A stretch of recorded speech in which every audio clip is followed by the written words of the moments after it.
Yeah, they're filming it now because everybody's getting sent off in like 3 weeks or so.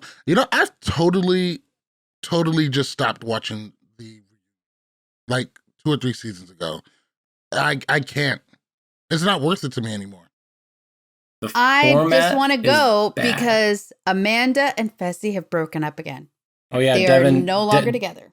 Devin reported an update and he goes, I will give you guys live up to date minute by minute because they break up and get back together so fast. It happened like once. Ridiculous thing ever. But yeah, the reunion has been so watered down ever since they started going to 2-part reunions because there's a lot of hashing out of drama that we don't really need. I just think like what they really should do is just extend, make it one episode and just extend it by 30 minutes. That's it. An extra 30 minutes is a soft spot, but especially how they do it with like they bring on people and then they leave people and then some people are just on video. Like if you're not going to show up to the reunion, bye. You don't get to defend yourself. Who gives I don't a shit? I don't think they're doing that this year because people aren't showing up for whatever reasons. Well, I don't think it's going to be live either because who wants to be in a live studio audience if you don't have to? Well, it's in Netherlands, so it's not like it's in New York like it used to be. So yeah, I'm sure coronavirus is in the Netherlands too. So I mean, the thing about it is, the Netherlands I think has a pretty under control. Yes, because they're not us. But listen, a 30-minute reunion, a 1 hour shit they should have shown, and that would be fine. Oh my god, the shit they should have shown. Mix them together, like show the reunion, and then when they go to commercial, you show us a clip of the shit they should have shown. Then go to your commercials. Then come back. I want a full hour of shit they should have shown. No, it would be. It'd be like every time it's a good compromise. Every time they break, you show us a behind the scenes for us. You give us a little sneak peek. That works for me. That very well works for me. Let's go ahead and kick this shit off. I see you, Tyler. Go ahead. You're fine. I'm good. I feel great. All right. He feels great. He feels great. Let's get it in. What's really good, Posters? Welcome to another episode of Love, War, Challenges. I am MTV Malik.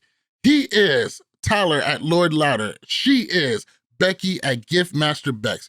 What's really good? Gang, gang, gang, gang. We're shaking with y'all this week. Gang, gang. Oh. Doesn't have a good impact when I say it. This week has been long, man. I'm in training with my new job, and I'm tired, and I have a headache. It's not working. Congratulations. The glow up is real.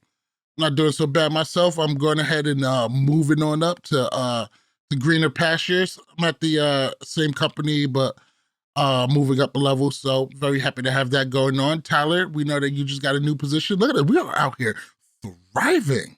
Yeah. Look at us. Getting that money, honey. And you know what? We all would be working for MTV, but we know Bynum Murray don't want to make that much more money. So, we're back here doing what we do instead.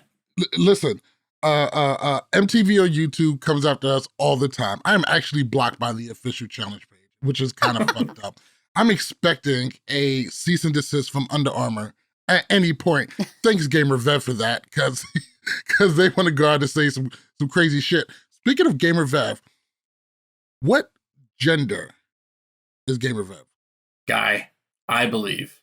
I don't think they have ever disclosed stated that. And I didn't want to ask because it seems like a creepy question to ask. I think some people back in the day when Stan Twitter was full blown and super active, I feel like sorry, I don't know if it's he or she, they talk to people on the phone. So some people knew. You know what? I think Mikey knows. Mikey G. Because when I talked to him in Nashville, I think he said, I met Gamer Vev, and I think he used male pronouns. I'm going to ask him. I mean, that doesn't necessarily mean. I probably could just ask Gamer, but I don't know. Gamer Vev gives off a male energy to me. Gamer still has to be blocked, so I don't have any communication with him. I have Gamer Vev blocked, so it's fine. It doesn't matter. Well, not blocked. I don't think you have him blocked, have him muted. Because, not blocked. I have him muted. Them muted. Yeah. Because they give that's spoilers. Not and that's fair because of how much you hate the spoilers and stuff. So if I go into a comment, spoilers. If I go into somewhere it's like, oh, blah, blah, blah, blah, and I just like, oh, I'm going to read the comments because like that's the best part of most things. Them And and, if somebody, Jay if Challenge. somebody posts a spoiler in the comments, I mute that person. I don't even care. Sometimes I'm on the Convene account. I don't even know it, and I'm muting people just I because I'm know, like, I ain't because no, I've I noticed ain't. people are like muted on our when I'm tweeting. So I was should like, say I've never blocked anybody. I just mute people. Like Fair you can enough. have your. we don't like, block here's the people. thing. People block us. If you want to create spoilers, there's literally something called Reddit. It's Reddit. It's right there for you. Just make a challenge, and the challenge thread has a spoiler tab. Dude, talk all you want. Let It's not people gonna go happen. find spoilers. Don't let the spoilers find them. Listen, I've just accepted it. It's just how it goes now. I don't care about spoilers because I still enjoy the I game don't because care I want to anymore. see how it gets there. I You know don't what? care if I know who wins. I want to know So- how they won. If So I knew for the me, what results of the happens- Super Bowl, I wouldn't watch it. Well, see, the thing is, I don't care what if it's- happens is I see the spoilers and I find out who wins. The only thing I retain is who wins. I don't ever retain when this person goes out or how they went out. So I usually hear about all of them at some point, but I usually forget about them halfway through the season. You guys ready to kick this episode off? Do it. I thought we already did. Well, yeah, but actually dive into the episode. He's ready to start. Oh, This the is meat, into the the meat. meat and Yes. potatoes, Yeah, the meat and potatoes. As we call it here in the like mid- your mother. Is as we call it here in the Midwest, the meat and potatoes. that what they call it in the Midwest? I'm Yep. sure you guys call it like sweet tea time or something. I don't know. Yo, y'all Like mess him us up. or me? You're Kinda from like him. sweet tea. Because I'm the He's- Midwest. He's from Georgia. That's just like or South or near New York. You're from the South. I live in the South. There's a Yankee hat on my head. I know. Look, I know. New York I know. Technically, it's on the tattoo. Okay. East Coast. Okay. I have So- a Yankees tattoo. I know where you're from, but home is where you make it. No, fuck that. Fuck I was that. gonna No, say he from doesn't New sound York. like much like a Georgian to me. Listen, Wouldn't that be great if he did? This He's an like, implant. welcome to Emmanuel County, Georgia. Now, fuck what's that. up, I'm not gang, getting gang? that. All right, moving oh my on. God. I'm just All right. imagining like So Hunter's Kyle accent wins. on you. We're moving on. Kyle wins pole wrestle, and Nelson is pretty pissed. Nelson is going to Team Ruby. Not the worst thing for Corey. He gets to team up with his homeboy, and God, I mean, anyway, moving on. Nelson. There's That was no a great- shame in it, That was even a if great, they like, have. I'm sure they, but anyway, let's continue on this episode. That whole conversation. Now, let's talk about Nelson getting inside of another guy's face. And Kyle. Yes, he got He got in inside Kyle's Kyle's face. face. Yeah, He got inside of his face? That yes, is he got in his face. Anyway, reading Flawless too much transitions. into it. All right, so I got a quick. terrible. I got a quick question. I can't. All right, This is like two the questions. new Chicks and Scissors. It's Yeah. Two can't fit. questions, and Becky, you're going first. One, was Kyle out of line? And two, is Team Ruby better now that Nelson is on the team? No, Kyle wasn't wrong to do what he had to do, which was best for his game. That's what it is. He wanted to, and he made it well known. He's like, listen, CT gets to finals. CT wins finals. And he wants somebody to show him because multiple times Kyle has gotten so close, but he just cannot cross that finish line at number one. So he wants to know what he's missing or what step he's missing. So I don't blame him for wanting to hook up with people who have won not just one season, but multiples. So Nelson is just, come on, man, chill. Like you wouldn't have done it to him. So pot, meet, kettle. So I don't even care because at the end of the day, Nelson has snaked just as many people as Kyle has. They're both snakes. This is what it is. So, I mean, at the end of the day, it's over. Kyle did what he had to do, which was best for his game. I don't knock him for it. He did what was best. What was the second question? Is Or is Team Ruby Ruby better? better now No. that Nelson's on the team? No. Their Nelson morale, doesn't class his place up a little bit? it's the morale, it's the team gelling. I don't think, because Nelson's attitude is he doesn't want to be there. So that's going to hurt the team. And the team feels that because as aggressively as he's like, I don't want to be on this team kind of situation. So I think that will hurt them at the end, especially if Nelson doesn't, decides to stay in his pity party stuff. See, I just think it only hurts him a little bit at the beginning.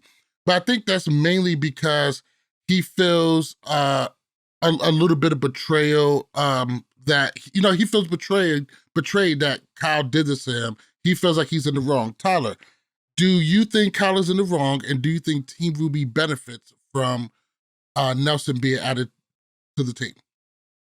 No, Kyle's not wrong at all.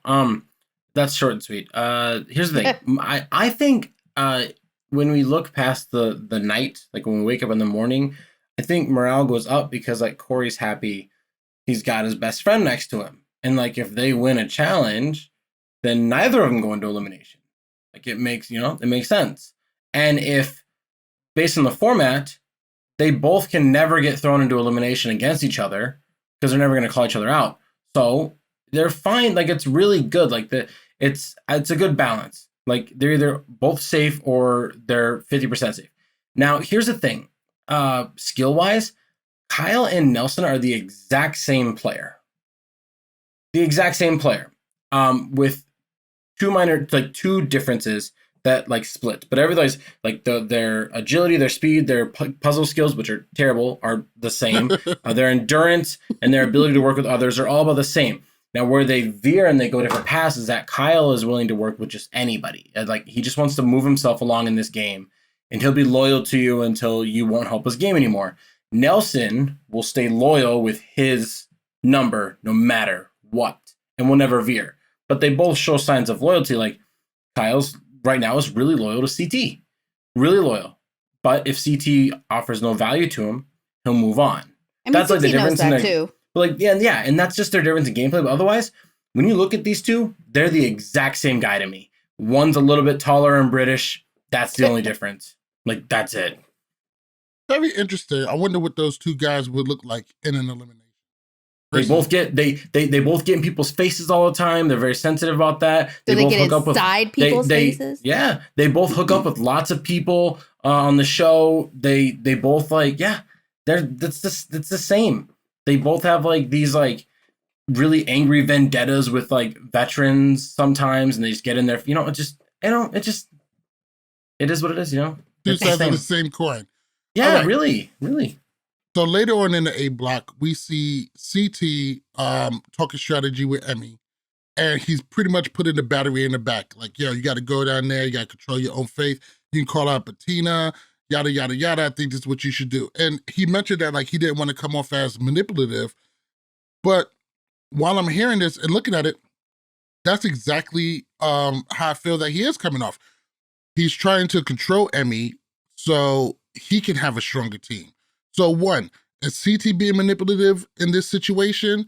And two, is Emmy right about some of the stuff she's been saying about Bettina? Has Bettina overstayed her welcome? I think Bettina... Sorry, go ahead. Oh. You go ahead. Yes to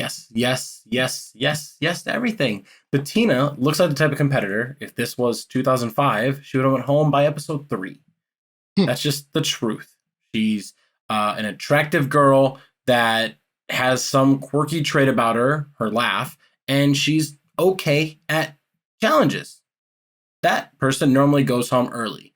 That's the Casey. That's the Johanna. That's, you know what I mean? Like that's just like the person that's like, yeah, they're okay, but that's all. That's really, and CT, he's doing what's best for his game. And by him telling Emmy to do something to come onto his team, that's also helping her out too. It's not like he's using her. Like he's telling her, this is what we're going to do, and it's going to benefit us.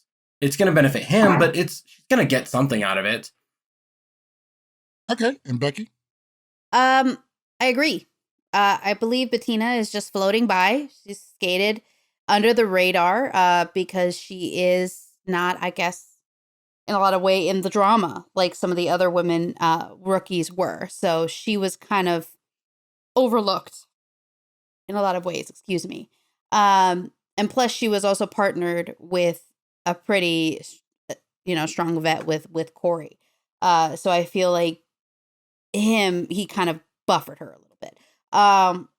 So I feel like, yeah, she's long since needed to be gone. She really brings anything either entertainment wise, like her laugh is funny, but it got old, and like she doesn't bring drama. So what do they say? If you're not fighting or fucking, you need to go. So she wasn't doing either. And then with CT going to Emmy, I think he just gave her an excuse. She didn't want to be on Ruby. She hasn't wanted to be on Ruby since day one. So I think she realized from the moment she was on there, this was a poor life decision. So CT honestly just gave her the go ahead. And I think that she was like, okay, if Uncle CT says he wants me, then why the hell not? Absolutely. I'm inclined to agree with both of you. CT says, I want you on my team. Let's go do damage. You do whatever it's going to take to end up on that team so you guys can go and do damage. I mean, why would you say no? This does work out for you. So I don't really see it as manipulative. I see it as kind of not even codependent, but more just working in conjunction with each other. Hey, you want to be on this team? I want you on this team. This is what we got to do to get you in a position that's going to help us both. And Tyler, you're absolutely right. This is going to help CT's game. This is going to help her game. Nobody's using nobody. Bettina. Also, just so you know, also, I'm sorry, I was going to say, Emmy has also been very, very, very loyal to both the vets and mostly to CT. So I think the CT knows that he can trust her. I think there was a couple of rookies who thought that she might go one way on a couple of things and she went the other way. So if any of those rookies come back, they might feel some kind of way. But she has been very clear that she wants to be with Uncle CT. And you know, that Uncle CT thing, a little bit in the weird territory. So moving on, we got the daily. Today's daily is called Brush Contact, which I thought it was a weird name for it. I thought you were pointing at me, and I was like, I don't remember. Yeah. It's called like this, and I was like, oh man, please don't call me. Please don't call me. He's like, Becky, I don't raise remember. your hand, please. Raise your hand, Becky. Do I ever know the name of these dailies?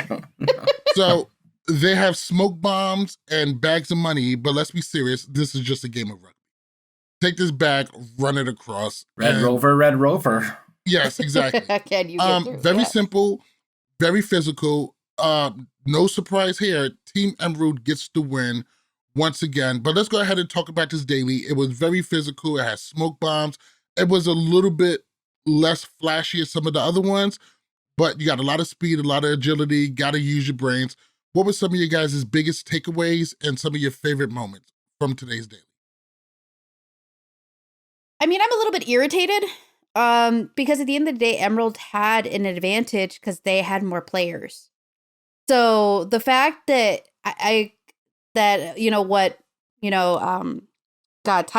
thought I almost forgot your name there for a second there. What Tyler said last week, that they need to be starting to sit people out because it is unfair advantage.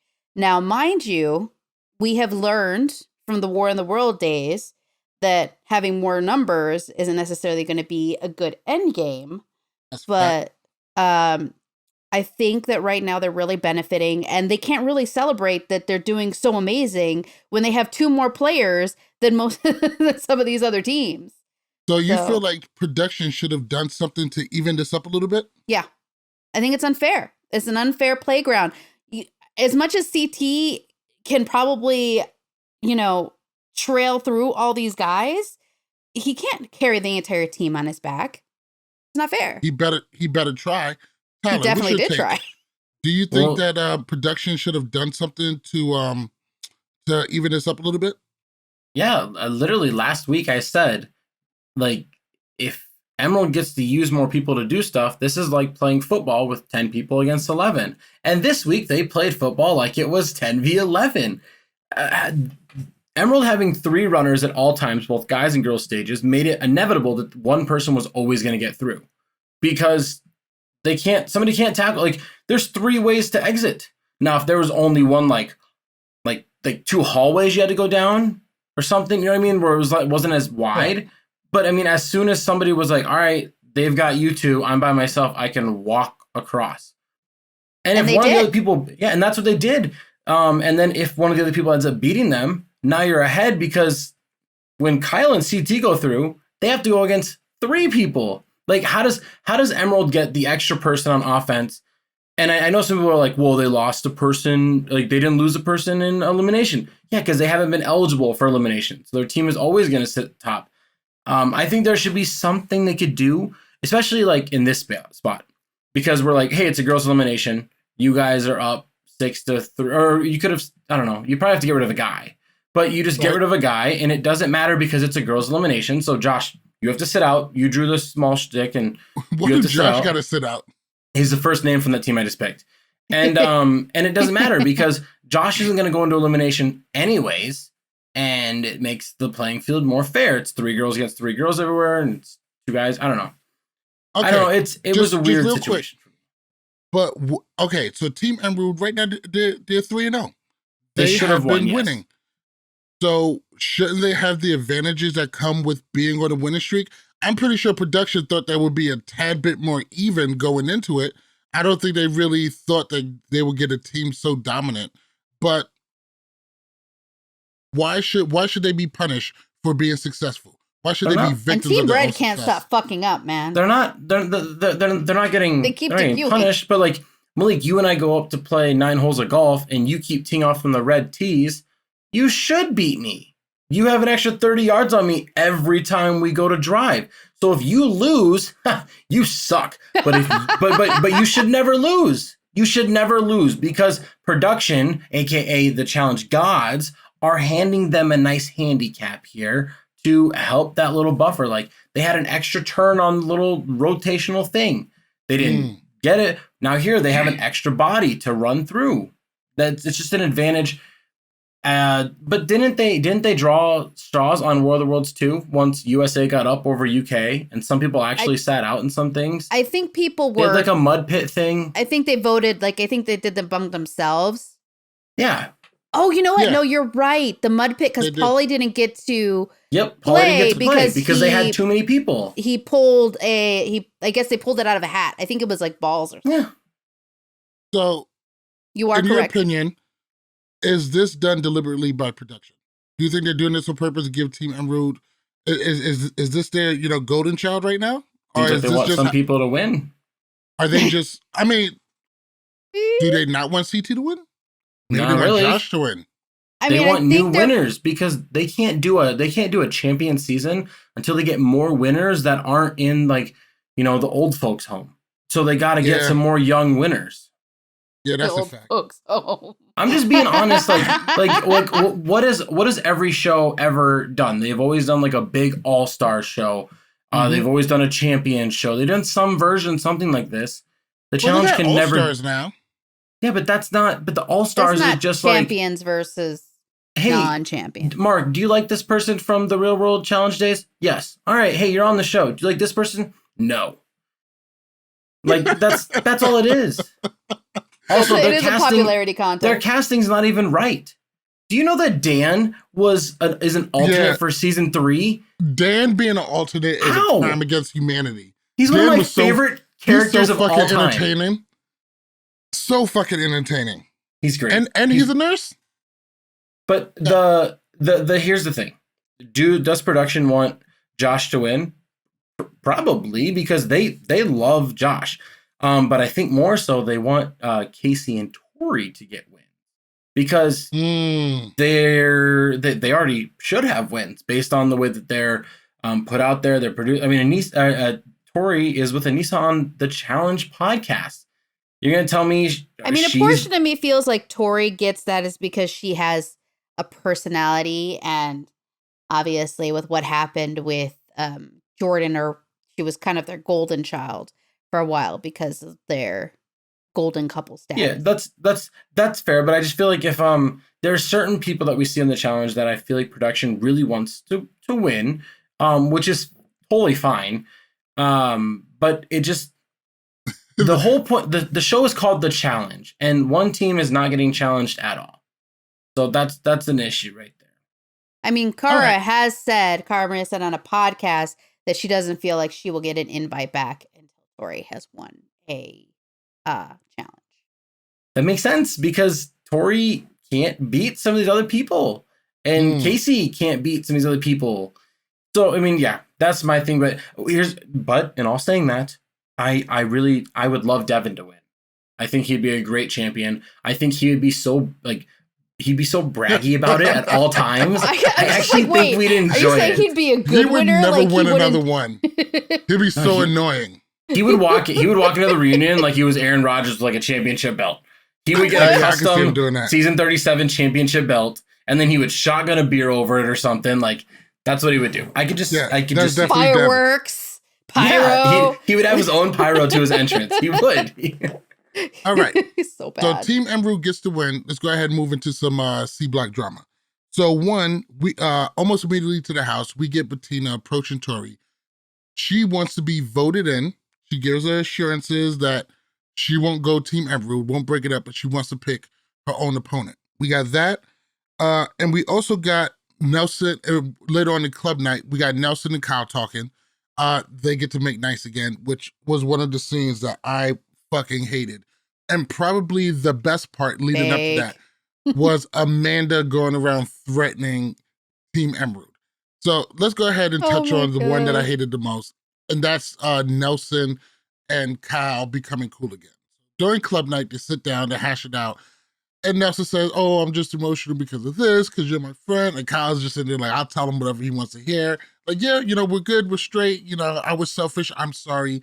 And I hated this whole thing. One, it did seem fake. Two, it seemed disingenuous, which on Kyle's end, because Nelson is a lot of things, but disingenuous isn't really one of them. He usually wears his heart on his sleeve. He's a pretty emotional guy. And I give him credit for it. He shows a lot more vulnerability than a lot of the males on these kind of shows, or just in general. So I really felt that amount of Nelson really probably wanted to put this behind him and have a good relationship, and Kyle's disingenuous. There's a word in there, I'm not sure if that's the correct one, but I think you guys know what I'm saying. You said a couple words all in one. Disingenuousness is in there. Yeah, I'm not 100% sure what the right word is. I'm going to thesaurus that at some point. But what are you guys' take on that whole thing at club night between these two? I mean, I could tell it was fake as heck on Kyle's part. And if Nelson doesn't realize that it's fake on Kyle's part, he's just blind, because he's just an idiot. It's just, wow, like he was really fake about it. But I mean, I can tell you that I do believe that Nelson is just trying to make peace. I think he knows that he needs as many friends as possible in this game. And I think he really does see himself as friends with Kyle outside of this game. And I mean, he's already lost a lot of friendships because of this game. So I don't think he wants to add to it. So I guess we shall see how this works out at the end of the day. But yeah. And Tyler? I think Amanda's playing the most strategic and best political game I've seen somebody play in a long time. I was. Like, now listen, I'm not a huge Amanda fan, but I was thoroughly impressed. Like, how do you not go into elimination? Hey, Tori, I'm going to take your spot. I'm going to take your spot, Tori. Tori, But the whole setup was pretty nice too. But Bettina was already told a couple of people that she wanted to go into elimination, pick her own fate. And she uses that to go to Emmy. Now, boom, you got the argument. We all know how that goes out. They don't need a good reason to vote you in. Any reason would do. And you guys having a big fight the day before nominations is the number one way how to get stuff done. Amanda, that was real. And Amanda's she's been around for a bit. So I'm glad she picked up on some stuff. Good with the mind games. Always been really good with that. Somebody studied in the off season is what happened. Absolutely. No, she's always been good at this. She's always been great about getting people in people's heads, people's minds, and getting them riled up. Right. But that doesn't mean good. She's been argumentative. She's been stirring the pot, shit talking, all that stuff. She's never really been particularly effective at it. I mean, a lot of more often than not in the past, it's done more to draw attention to her. This is her taking the spotlight off of herself, even though she's still keeping some of the spotlight towards herself. But when it comes out of voting, the attention isn't on her. And any attention that is pointed towards her is very negative. Yeah. Enough where all of the other Team Emerald, does not want this to happen. Change the whole vote. Very, very suave. Very, very game savvy move by Amanda. And listen, Amanda is very well known that she will throw challenges if she wants to. She will not be a team player if you fuck with her. And so I wouldn't want her on my team either. But for me, up until this point, I didn't deem it to be very effective. Or she come off as very bratty and argumentative and loud and just going against the grain. this is some of the most effective that I've seen her do it. Yes, she did it openly and blatantly, but she didn't do it in a way that will really piss, like Team Emerald isn't really super pissed. They just know that it's best not to take the chance. It's not like next episode, Team Emerald is gonna, just like, we gotta get Amanda out, she's gonna be a problem. But it's like, okay, we heard you. We're not gonna go that route because it's gonna fuck our shit up. So we're gonna do what we can do to just avoid this whole situation. Until they can get a girl that they know that they can knock her out. Like, exactly. A lot of times when she gets all loud and yelling and going back and forth, she gets asked on into elimination pretty quick. This is a good way to keep her ass out. And actually, she probably gained a little bit of power. If we were still doing our power rankings, Amanda would shoot up the charts. Mm-hmm. She would. And the thing here is that it's, I don't think it's that Emerald's waiting to, really, there's no other way they can do this, but like this, Emerald will never be able to get her in a favorable matchup for them that they want, because Amanda just established a relationship with Emmy. Now Emmy likes Amanda because when Amanda heard something bad about Emmy, she came up and said, "Hey, Bettina thinks you're stupid." That's what she said. If it's a puzzle, I'm going after you. So I don't believe that, but I'm gonna let you know to prepare yourself, because she's talking shit about you right now, and I got your back. Emmy's not going to call her out now. Emmy will go after Big T. She'll go after Ashley before she goes after Amanda. Ashley will never call out Amanda because they're best. So that leaves Big T, who Amanda will probably beat in lots of things, or Team Emerald has to lose and then call out Amanda, because there's no other way for, like, unless Casey or Tori call out Amanda, I don't see Amanda going into elimination at all. I just don't like she what's Amanda's elimination record? That's not that good. I was like, I don't think it's good, is it? She's two and 5 maybe? No, she went 1-1 on Rivals 3 with Nelson. I don't even know after that. She lost on Final Reckoning. They only went to one elimination because her and Zach got rigged against Corey and Devin. And then she won one she lost. She lost on Invasion. Mm-hmm. And then War of the Worlds 1 she lost. So she's like 1-4. And she got knocked out in Dirty 30 too. In Dirty 30 she got knocked out right away. So she's like 1-4. Surprisingly, I cannot see her elimination record. And she's only been on 5 seasons, so I'm pretty sure she's 1-4. Has it only been 5 seasons? Why does it seem like it's been much longer? Rivals 3, Invasion, Dirty 30, Vendetta, Final Reckoning, War of the Worlds, and now this one. Wasn't she on Vendettas? No. Nope. None of the only Vendettas is the only one she wasn't on. Yeah. The Lavender Ladies had on Vendetta, they had Sylvia, Shane, and Marie. But Ashley and Amanda weren't on it. Well, Ashley was, but they weren't on it. Because Ashley was a Vendetta. And Tyler, you're right. 1-4 in elimination. Damn. Well, when you only do 5 seasons, it's kind of probably a little bit easier to remember.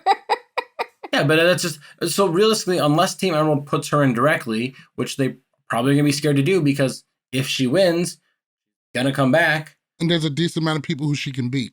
Well, just not to mention, she might get a game that favors her. She can beat Big T. That's the thing.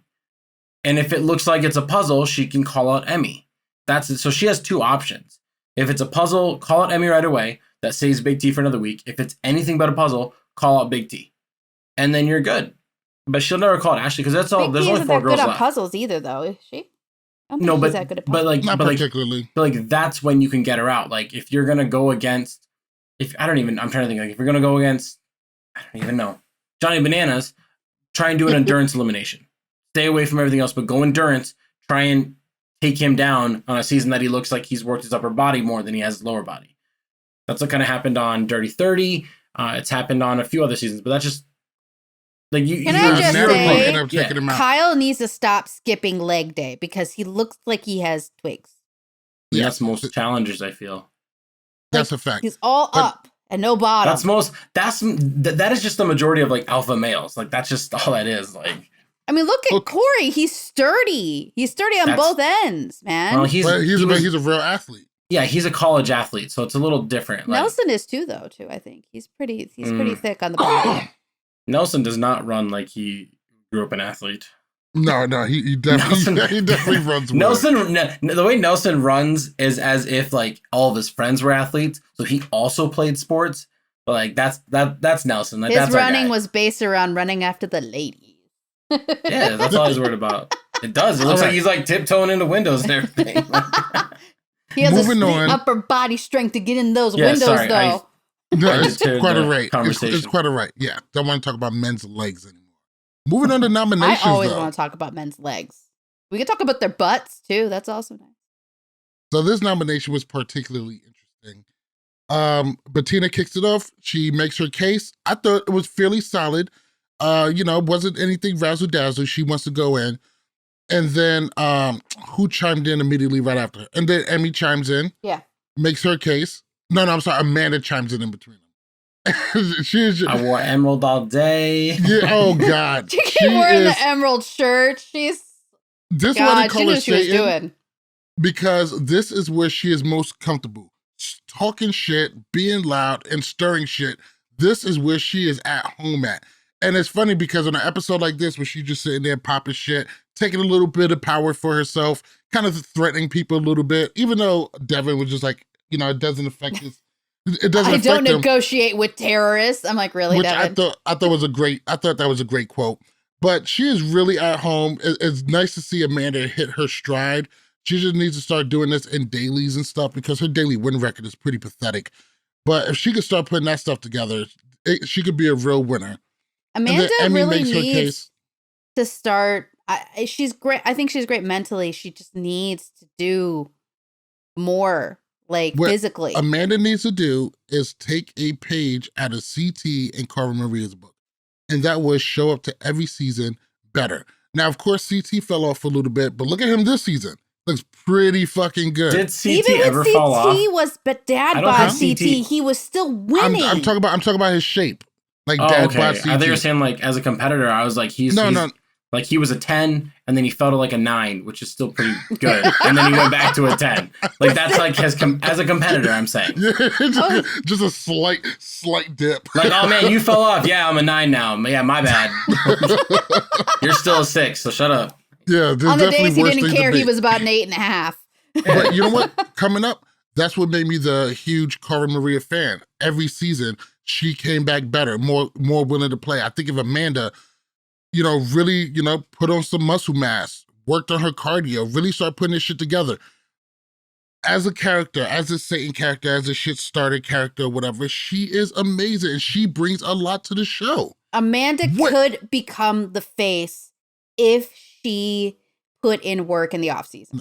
I see her. I can see her. She talks way too much shit about it. Yeah, we didn't say all that. True, I agree. And she's kind of messy. Well, I guess so does Bananas. The thing is that's what I see. I can see her kind of becoming that female Bananas because of how she plays if she just structured herself correctly. She would need to win more. Exactly. Before. That's why she needs to work in the off season. But does she have to win more? Like, I mean, I know we're saying like we want people to be really good daily winners and everything, but like she's got to make it to the end though. I don't know if that makes you a really good challenger. Dailies get you there. I mean, it makes you safe, but it doesn't like secure you a bag. Like it just makes you safe. I'm trying to think.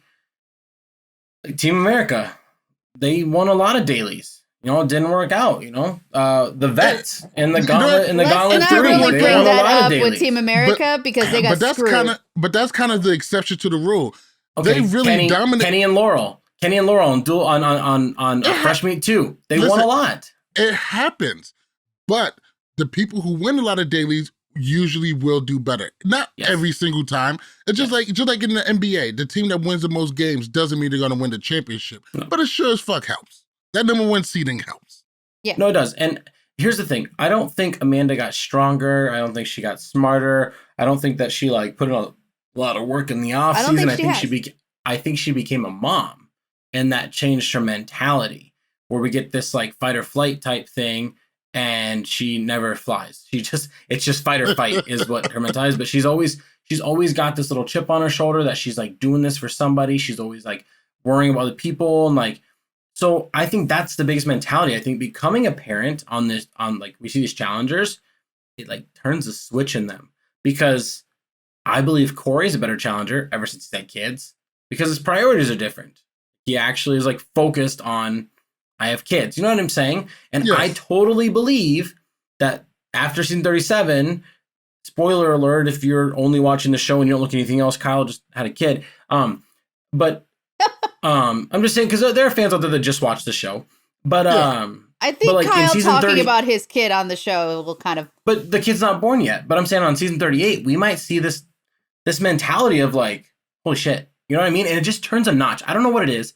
There's something about being a parent that just like, it just turns up your instincts. I think like Kyle's always had a desire to win, though. I think it's. I think so too, but Kyle's always been missing that little bit extra. I mean, he a little push.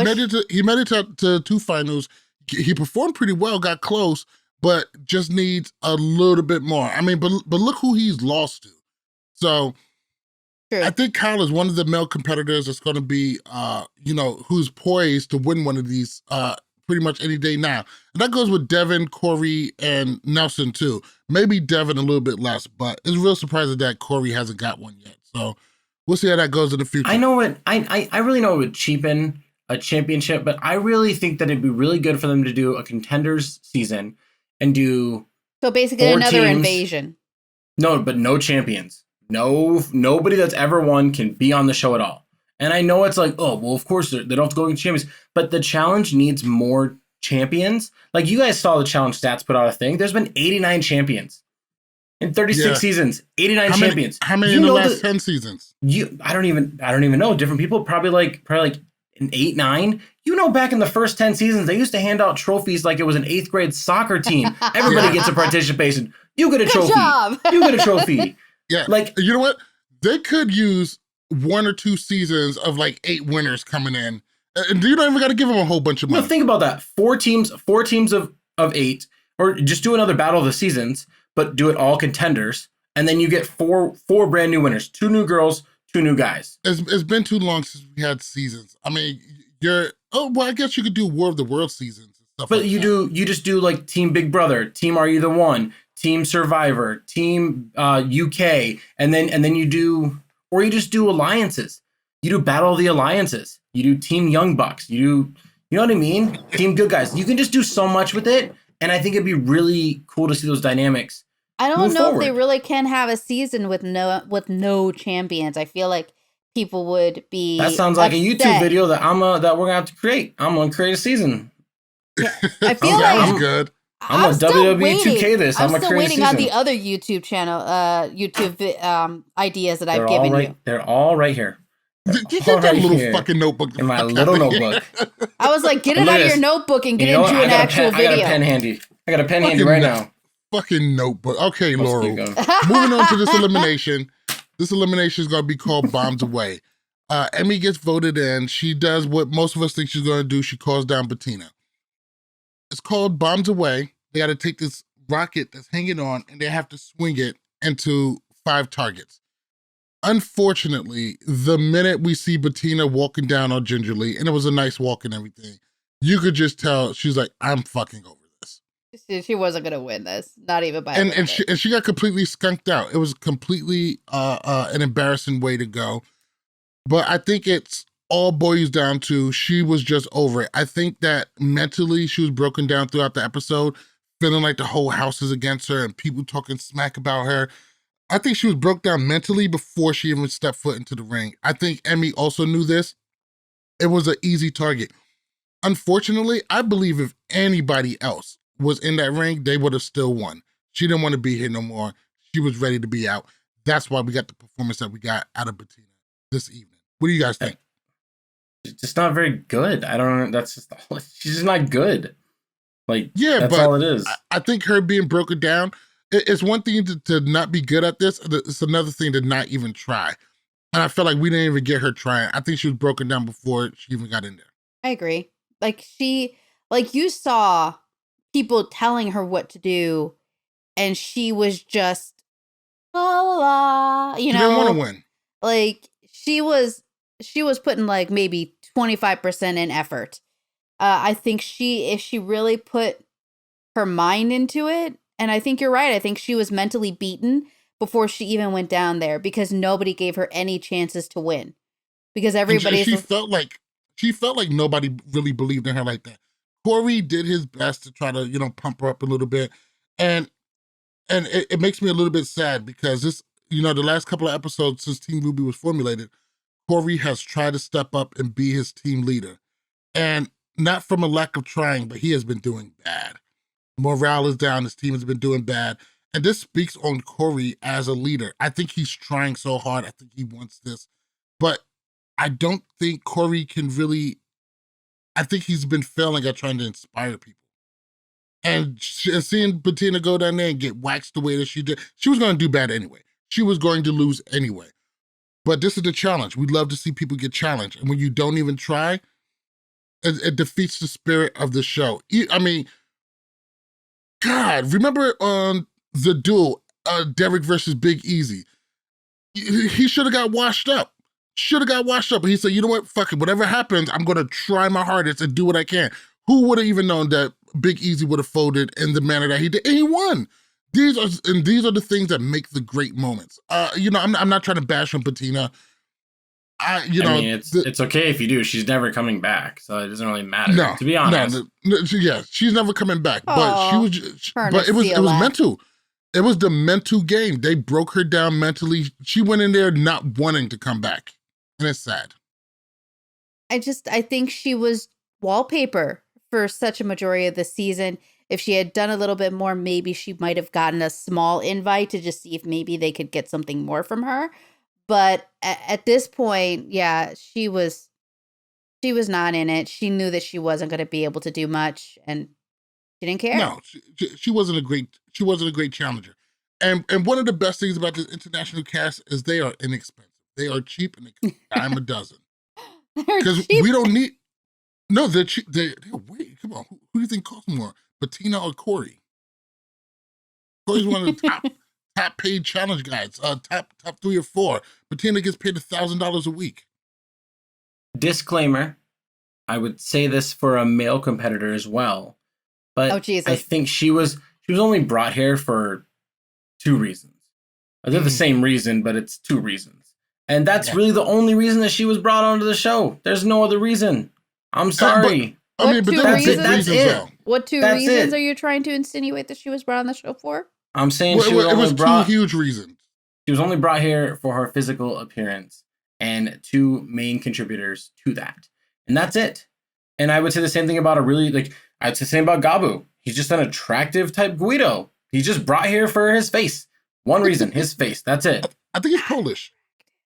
Yeah, but he's a Guido still. Well, some people in the house thought he was. He is Becky. so I'm talking. Attractive. I'm saying she was only brought here for her boobs. I don't know why I gotta spell this out for her. I know why you were talking about. I know. I was just trying to be it. Well, you kept saying, "What are you talking about?" No, you're trying to make me look bad in front of our audience and everything. That's not cool. I thought you were going to try and insinuate that it was her laugh. I was just trying to help you out. No one likes that laugh. They made fun of her laugh by using it in a little just a ghost replay thing. Hey, Tyler, I respect it. You try to use every euphemism in the book. Yeah, I'm trying to be nice about it, but and this is nothing against her at all, and I'm not just saying anything bad about women in general. Let's claim this right now and everything. The same reason they brought Gabo. It's the same reason they brought her. An attractive European that we can get for cheap for a couple weeks. Gabo is not attractive. Yo, you guys are wild. And Becky, I don't know why you did that. You just want to be like, it's a fucking tit. I wasn't even talking about it afterwards. I was talking about Gabo because you were talking about Gabo being attractive. Then he's like, I'm talking about boobs. I was like, I wasn't even talking about her anymore. I was off the subject.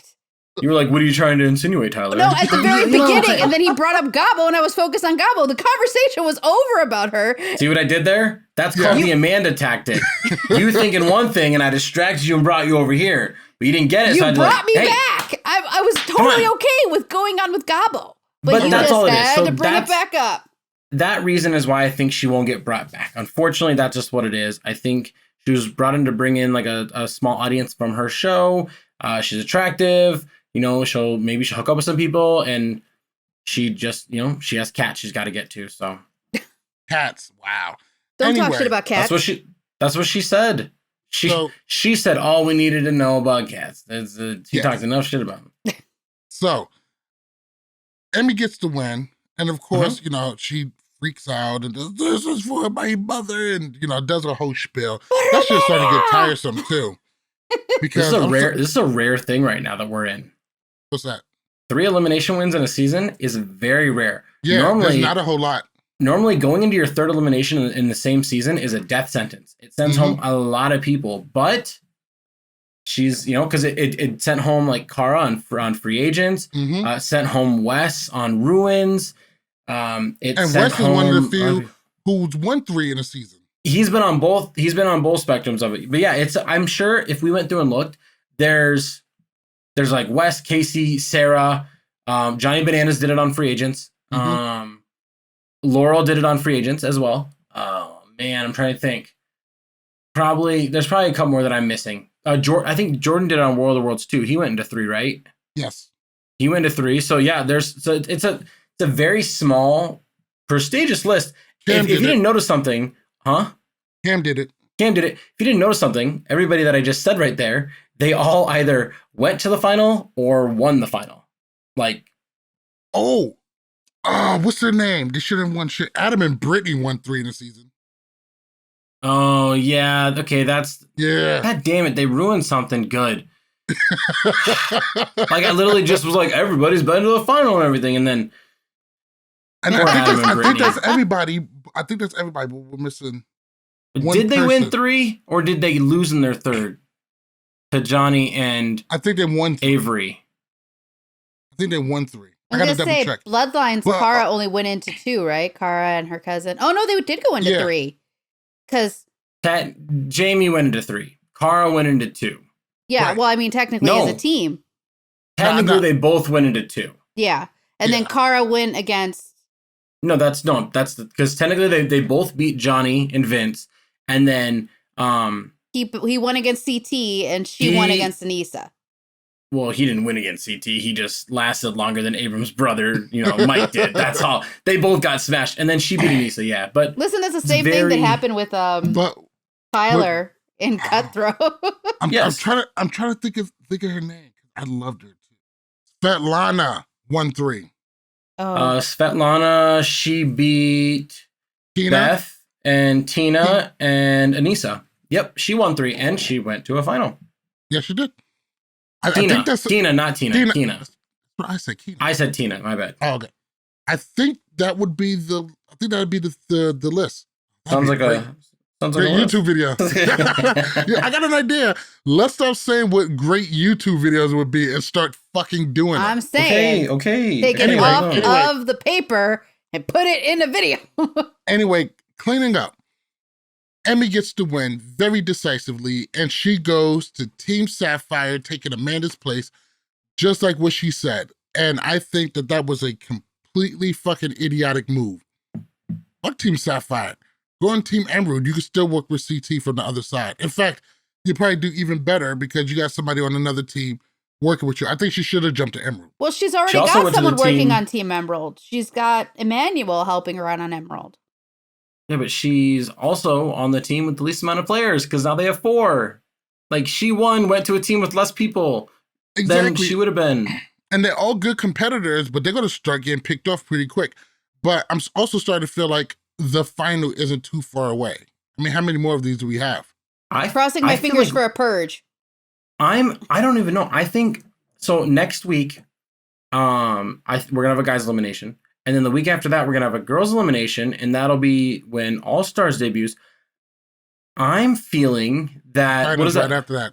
The finals will be right after that, and they'll do like a double elimination in the beginning of the episode, and then like the final in the beginning of the end of the episode, and then finish the final in the next episode. Why do I feel like they're going to go individual or do a full team merge, like a 2-team versus a 3-team? I think it'll tend to go individual, but I also think we'll see another elimination either at the beginning of the final or somewhere right in the middle. Because I feel like it's going to be individual. Because what are we down to? 1, 2, 3, 4, 5. We're down to 8. 8 and 8. 16 people left? Yeah, 16 people left. There's 8 and 8, which means we're at 34 when we started. So we're more than halfway now. Yeah, yeah. We're way past halfway. I probably see maybe 3-4 more episodes before we get to the final. Yeah, there's still 8 left on both sides. I can't see more than 5 going to a final. I think it's going to be a lot of people going into the final. I think there's going to be one more elimination right before the final starts, and another more than elimination 8 going into the final though. 4 girls and 4 guys. I'm kind of okay with big finals. They did 11 on a season. What season was it? They did 11. They had like 6 and 5, and they cut somebody right before. I mean, there's purges. I feel like there's a purge coming somewhere deep in my soul. I feel like they might be having a purge. A purge is more effective when you have a much larger group. I feel like we haven't seen a purge in a while. Is that just me? Because purges can suck sometimes. They do suck because, like, yeah, you could have like a Darrell go home, which I don't really care about, but a lot of people are fans of him. You would now. Well, it just for me, he doesn't do it for me, but I think that they probably could have a double elimination next week, where both a guy and a girl goes home to drop us down to 7. But I don't know. That seems there's so many left, and we just finished episode 12. Yep. Like, I think 15 episodes is cap. In my opinion, that is the max you need to go to. Maybe 16, but that's me.